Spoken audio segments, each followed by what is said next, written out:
Hi, this is Simon with Trade and Perform Coaching doing the trade review for Monday, the 22nd of September. Um, let's go into the day. The public trade reviews I try to do a little more differently and just kind of cover the basics of what helps a trader do well. So let's kind of go in and look. First of all, um, one of the key items that you can learn as a trader if you're going to be day trading the S&P or the NASDAQ is the importance of the open gaps and the open drives lower, which is where I'm going to focus my efforts today. Okay, so one of the keys that I emphasize every day is on the gap downs is the half gap, okay, and the ability to actually close the gap, right? An inability to get half gap or to close the gap after a gap down is an inherent sign of weakness. And at that point, when I'm coaching clients in terms of, there's two sides to making money in the market. Everyone gets the part where they get a successful trade and they make money. The other part is keeping the money and not taking trades that are taking away the money, and that seems to be really the trick for 90% of us, right? So the first thing I do is when I see an open drive lower is I go, okay, what are the odds that we're actually going to continue and follow through on the downside? Number one. Number two, can I get positioned to the downside? Is that possible? Usually on a gap down with an open drive lower, you have a very small window to make that decision, right? The next thing that I'm assessing is what is the velocity of the downside move, right? Or the intensity of the downside move. Again, that's a visual read and a little bit hard to get a hold of. And then the last piece, but the last piece that isn't hard to get a hold of is if I identify that I get this classic open drive lower. First bar is the high of the 5 minutes, lack of half gap, gap fill, 3 bars down. One of the first thing that I can do to protect myself is simply step out from the first hour and look to the second hour before I start taking a trade. What does that do for me as a trader? Well, what that does is the first hour is usually going to have the highest rate of velocity, and it's going to keep me from getting stopped. Why is that an issue?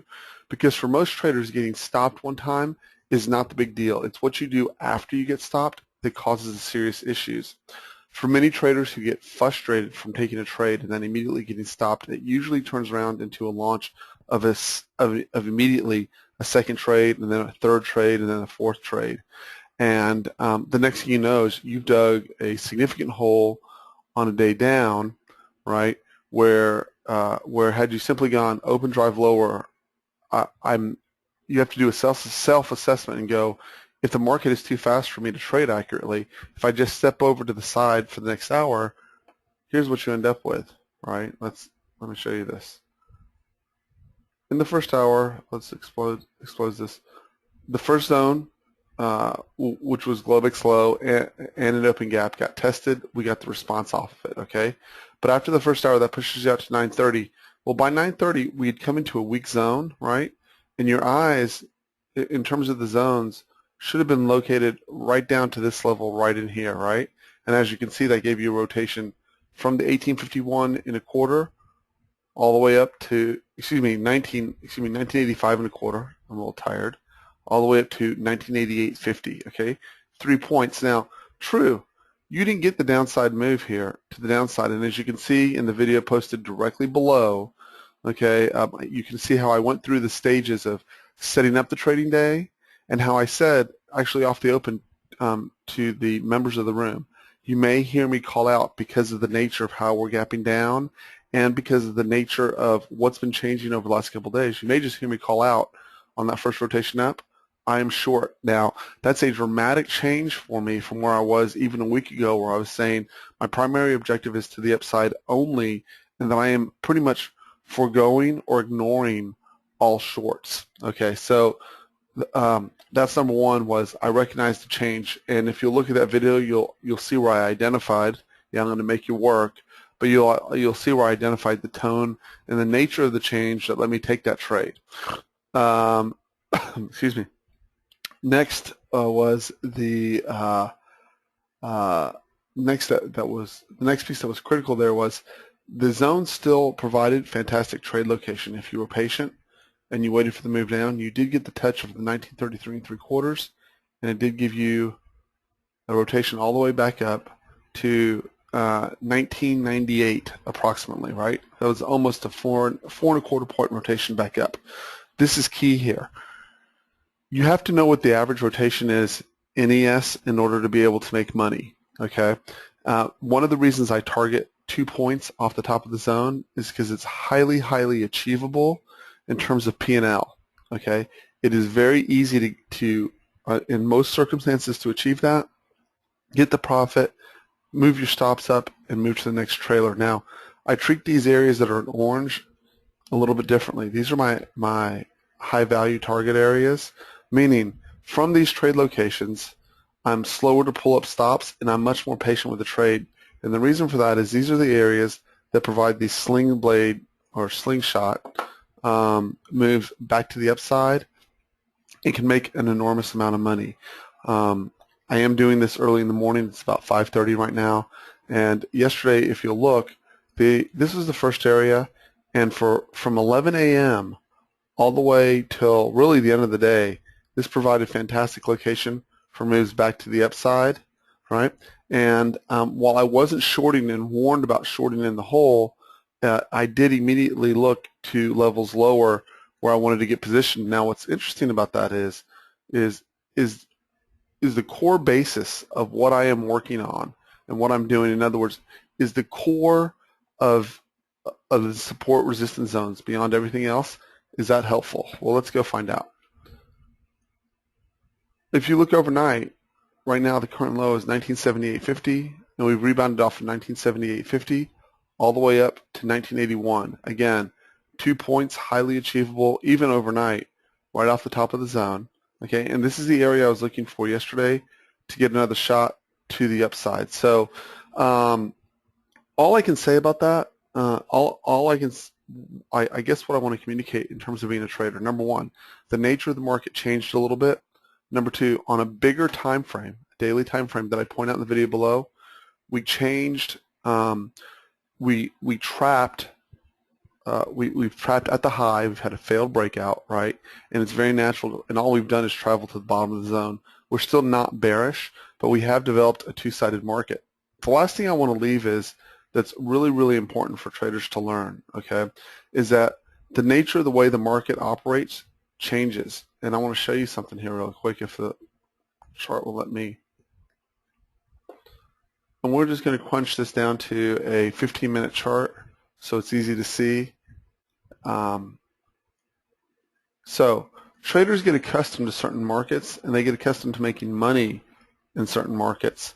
And if they don't catch those changes quickly, they end up in boom-bust cycles. So if we'll look back just a little ways back, right, and I'm going to show you right here. Every time the market gapped down, even like let's take in this circumstance here, even if we gap down a little bit, like we did here, yes, that we pushed down, but we had these huge boomerang shots. People became very accustomed to buying no matter what. This was an open drive lower, and it pushed significantly higher before rolling to the downside. And we had day after day of, even if we were in a scenario where we were getting pushes down, where we got significant rebounds back up, right? There was very few days where we had open drive lower and didn't get a big push back to the upside and keep driving day after day. Even in days where we had significant down days, the bounces were pretty large off the lows, right? Open drive lower, reverse, come back to the high. I'll show you a couple of other examples. Big gap down, drive straight up.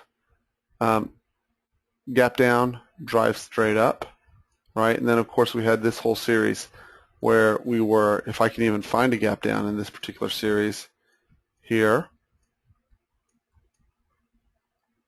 where this became the exception to the rule, gap down, and then we pushed back up into new highs and into the half gap, right?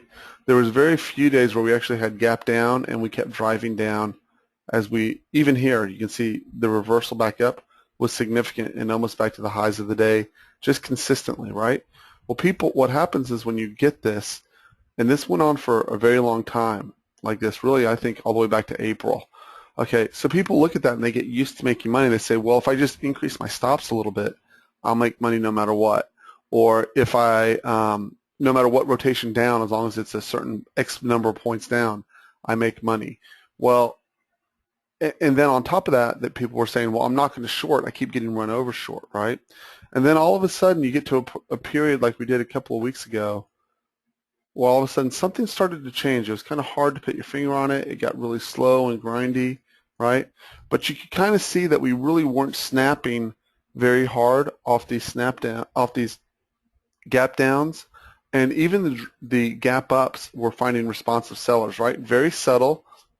But what happens is in this small change that we had here where we went from gap down, buy up, open drive lower, buy up, you can see just going back to August 28th to now, where a month later, right, the nature of that gap down, reversal back up has changed. That nature of the gap up has changed. And if you haven't adopted your trading style, it doesn't take but 1 or 2 weeks of taking significant hits on a daily basis because the pattern has changed and you haven't identified as a trader that change, and you don't actually have a fundamental core of what you're trading, meaning in my trading, the fundamental core is the zones. Everything revolves around the zones.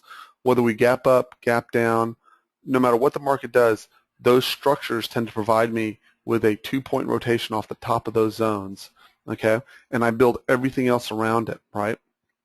Additionally, in order for me not to get killed, one of the rules that I have is if I have the same trade loses me money 4 times in a row, 3 to 4 times in a row, because I almost never get stopped 3 to 4 times in a row, I stop taking the trade. What does that do for me? It keeps my losses under control. It doesn't eliminate the frustration of getting stopped, right? But I stop taking the trade so that I don't keep getting my head beaten to the ground, and I can keep my P&L up high. So what we've accomplished over the last couple of months is threefold. Really starting in early August, we stopped taking shorts almost altogether. I think I took 3 or 4 shorts over that entire period of time. Secondly, we were only trading to the long side from rotations lower. Was that frustrating? Yes, because there were some days where we were not getting rotations lower to get filled, and there was many a day where I sat there and I twiddled my thumb. I just didn't get the trade activity that I wanted, right? But the reward has been that because we stayed patient and an observer, instead of demanding that the market pay me, I stayed a patient observer of what was going on. I was able to make the shift very quickly to noticing there was a new pattern in the market, and it's paid in spades. Over the last 3 days, I've more than covered anything that I didn't make in the last 20 days in terms of P&L, and my P&L curve is at the top. I'm at the year high, right? And I haven't taken a big drawdown. As a trader, breaking that boom-bust cycle is key if you want to make it as a successful professional trader. And the last thing that I want to reiterate, and Brett Steenbarger talks about this, Dr. Andrew Menaker talks a lot about this, and that is you have to have a core discipline that you're willing to follow, right? And you have to be able, and smaller traders have a real hard time with this, right? You have to be able to stay in a learning mode, which means you don't demand from the market. You simply take what it offers and you follow your process. It's process, process, process. In my case, my process is first touch of the zone, stop 2 points behind the zone, rotation back up to the upside, take my profit at 2 points. If it's a high odds zone, I leave the stop where it's at. If it's not a high odds zone, I move the stops up and I hope for the best. So a process in your trading, a written trading plan, and keeping of accurate statistics on what's working and what's not working is the core fundamental starting point or starting block to turning yourself into a professional trader and someone who makes money consistently. The other way to do it is to keep chasing